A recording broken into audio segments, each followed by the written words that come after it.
संधि और समास में अंतर। संधि में दो शब्दों के बीच ध्वनियों का मेल होकर सार्थक शब्द बनाए जाते हैं, जबकि समास में दो संबद्ध पदों को पास पास लाकर एक सार्थक शब्द बनाए जाते हैं।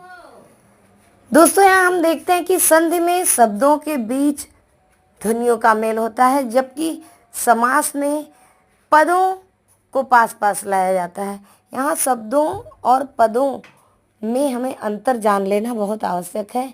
शब्द जो होता है वह कई वर्णों से मिलकर बनता है, और वर्ण का जब सार्थक रूप होता है, कोई अर्थ देने वाला रूप होता है, तो वह शब्द कहलाता है। लेकिन जो पद होता है वही शब्द जब एक वाक्य में कई शब्दों को जोड़कर एक वाक्य बनता है तो वह पद कहलाता है। तो समास में कई पद मिले होते हैं, इसलिए समास में हम पदों का योग कहते हैं और संधि में शब्दों का योग कहते हैं।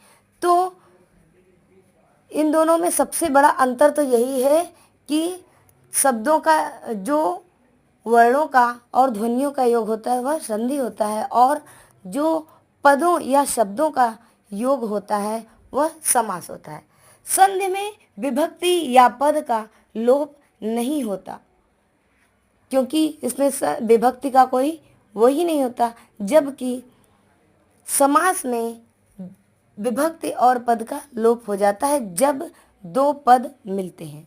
तो वहाँ पे समास में विभक्ति और उसका जो कारक होता है उसका लोप हो जाता है।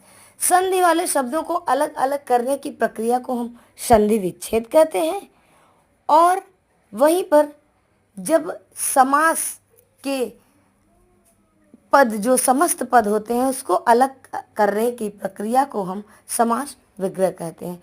तो यहाँ पे संधि का और समास का दोनों का एक छोटा सा अंतर जो कि बहुत ही लाभदायक है वो हमने देख लिया।